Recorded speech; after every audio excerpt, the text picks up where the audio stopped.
Hello guys, എല്ലാവർക്കും ARJ വേൾഡിന്റെ പുതിയൊരു വീഡിയോയിലേക്ക് സ്വാഗതം. പേരുമാറ്റൽ ചടങ്ങിനൊക്കെ ഒടുവിൽ നമ്മുടെ Janaki V versus state of Kerala എന്ന് പറയുന്ന സിനിമ റിലീസായി. അപ്പോൾ ആ ഒരു പടം ഞാൻ കണ്ടു. ആ ഒരു പടത്തെക്കുറിച്ചുള്ള എൻ്റെ അഭിപ്രായമാണ് ഈ ഒരു വീഡിയോയിലൂടെ ഞാൻ പങ്കുവയ്ക്കാനായിട്ട് പോകുന്നത്.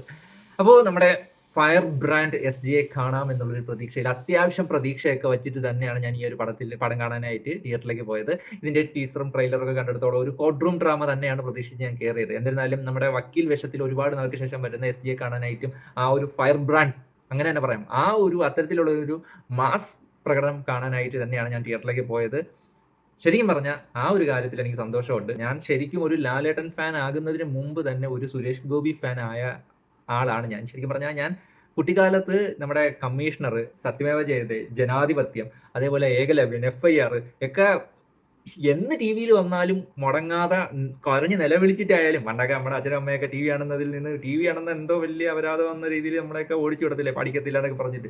അപ്പോൾ അത്തരത്തിൽ കരഞ്ഞ് നിലവിളിച്ച് ഞാൻ കണ്ടിട്ടുള്ള സിനിമകളാണ് സുരേഷ് ഗോപിയുടെ. ഈ പറഞ്ഞ ഞാൻ വേറെ ആരുടെയും പടം കാണാനായിട്ട് ഇത്രയും ബഹളം വെച്ചിട്ടില്ല. അങ്ങനെ കണ്ട ഒരു ഫാനാണ് ഞാൻ.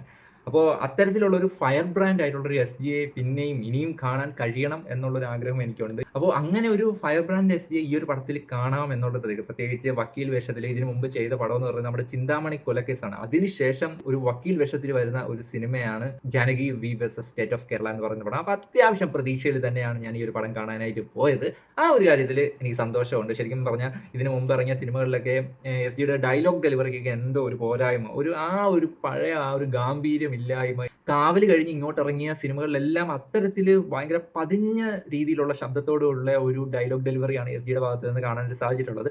പക്ഷെ അത് എന്തുകൊണ്ടാണെന്ന് അറിയത്തില്ല. എന്നാലും ഈ ഒരു പടത്തിലേക്ക് വന്നപ്പോഴത്തേക്കും അത് മാറി എന്നുള്ളതാണ് ഏറ്റവും വലിയ സന്തോഷം. ശരിക്കും പറഞ്ഞാൽ ആ ഒരു ഗാംഭീര്യം നിറഞ്ഞ ആ ഒരു ശബ്ദത്തോടു കൂടിയുള്ള SGയെ നമുക്ക് ഈ ഒരു പടത്തിൽ കാണാനായിട്ട് സാധിക്കുന്നുണ്ട്. ഈ ഒരു സിനിമയുടെ ഫസ്റ്റ് ഹാഫ് എനിക്ക് നല്ല രീതിയിൽ ഇഷ്ടപ്പെട്ടു. ശരിക്കും SG തന്നെയാണ് ഈ ഒരു സിനിമയിലെ തന്നെ ഏറ്റവും വലിയ പോസിറ്റീവ്. ആ പോസിറ്റീവ് മൊത്തം ഉള്ളത് ഈ ഒരു സിനിമയുടെ ഫസ്റ്റ് ഹാഫാണ്. ഫസ്റ്റ് ഹാഫ് ഭയങ്കര എൻഗേജിങ് ആയിട്ടാണ് ഇന്റർവെല്ലിൽ പടം കൊണ്ട് നിർത്തുന്നത്. എനിക്ക് ഈ ഒരു സിനിമയുടെ ഫസ്റ്റ് ഹാഫ് ഇഷ്ടപ്പെട്ടു. കൊള്ളാം എന്ന് പറയുന്ന രീതിയിലാണ് ഈ ഒരു സിനിമയുടെ ഫസ്റ്റ് ഹാഫ്. ഇതിന്റെ സിനിമാറ്റോഗ്രഫിയും കാര്യങ്ങളൊന്നും അത്തരത്തിൽ ഭയങ്കര മികച്ചതെന്നൊന്നും ഞാൻ അഭിപ്രായപ്പെടത്തില്ല.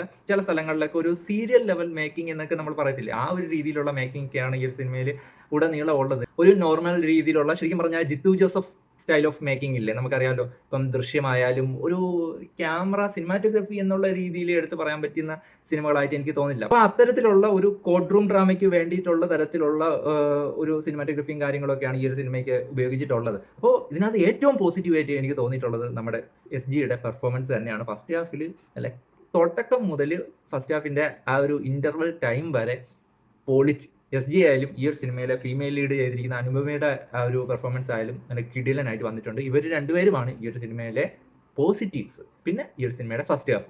ഈ ഒരു സിനിമയുടെ മെയിൻ നെഗറ്റീവ് ഈ ഒരു സിനിമയുടെ സെക്കൻഡ് ഹാഫാണ്. സെക്കൻഡ് ഹാഫിൽ ലാസ്റ്റ് 30 മിനിറ്റിന് മുമ്പ് വരെ എന്തരാണ് കാണിച്ചതെന്ന് എനിക്ക് ഒരു പിടിയും കിട്ടിയില്ല. എനിക്ക് ശരിക്കും എനിക്ക് മനസ്സിലാവാതിരിക്കുകയാണ്, ഇവർ എന്തിനാണ് ഇപ്പോൾ ഇതൊക്കെ കാണിക്കുന്നത് എന്നുള്ള രീതിയിലാണ് ഈ ഒരു സിനിമയുടെ സെക്കൻഡ് ഹാഫ് തുടക്കം മുതൽ ലാസ്റ്റ് 30 മിനിറ്റ് മുമ്പ് വരെ ഉള്ളത്. അതിനുശേഷമാണ് പിന്നെ ഒരു കോർട്ട് റൂം ഡ്രാമയുടെ രീതിയിലേക്കൊക്കെ പടം പോകുന്നത്. അത്യാവശ്യം നല്ല ഒരു ഫസ്റ്റ് ഹാഫ്, കൊള്ളാം എന്ന് പറയാൻ തോന്നുന്ന ഒരു ഫസ്റ്റ് ഹാഫും ആ ഫസ്റ്റ് ഹാഫിനെ പറയിപ്പിക്കാനായിട്ടുണ്ടായ സെക്കൻഡ് ഹാഫാണ് ഈ ഒരു സിനിമയ്ക്കുള്ളതെന്ന് എടുത്ത് പറയേണ്ടി വരും. ശരിക്കും പറഞ്ഞാൽ ആ ഒരു ഫസ്റ്റ് ഹാഫിൽ ബിൽഡ് ചെയ്തുകൊണ്ട് വന്ന ആ ഒരു എൻഗേജിങ് ആയിട്ടുള്ള ആ ഒരു ഫാക്ടർ സെക്കൻഡ് ഹാഫിൽ ഒട്ടും കിട്ടിയില്ല എന്നുള്ളത് മാത്രമല്ല, ജാനകി എന്ന ക്യാരക്ടറിനോട് നമുക്കുണ്ടാവുന്ന ഒരു ഇമോഷണൽ കണക്ഷൻ ഉണ്ട്. നമുക്ക് ഫസ്റ്റ് ഹാഫ് തീരുമ്പോഴത്തേക്കും നമുക്കൊരു ഇമോഷണൽ കണക്ഷൻ ജാനകിയുമായിട്ട് നമുക്കുണ്ടാവും.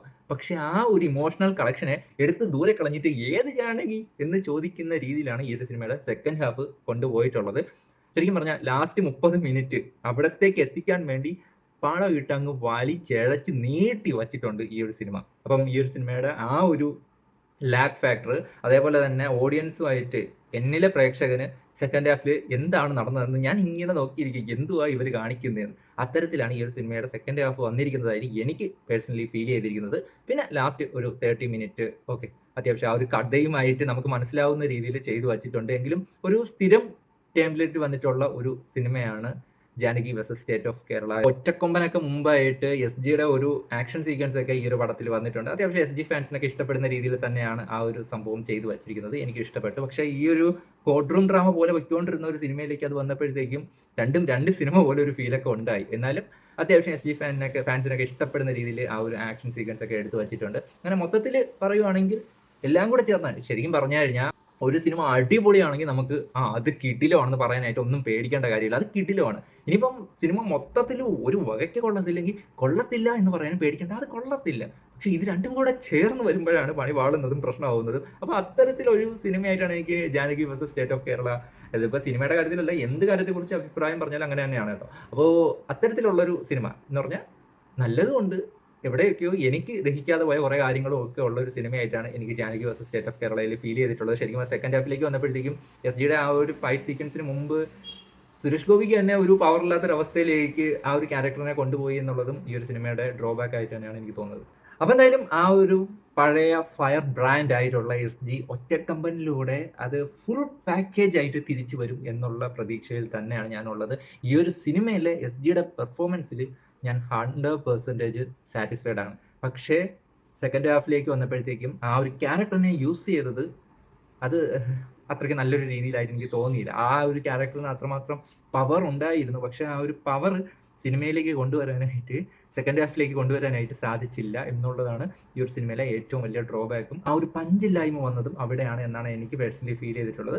എന്തായാലും മൊത്തത്തിൽ ഒരു ആവറേജ് വാച്ച് ആയിട്ടാണ് എനിക്ക് തോന്നിയിട്ടുള്ളത്. തീർച്ചയായിട്ടും നിങ്ങൾ സിനിമ കണ്ടവരാണെങ്കിൽ നിങ്ങളുടെ അഭിപ്രായം കൂടി പങ്കുവയ്ക്കുക. അപ്പോൾ എന്തായാലും പുതിയൊരു വീഡിയോ കാണുന്നതായിരിക്കും. Bye bye.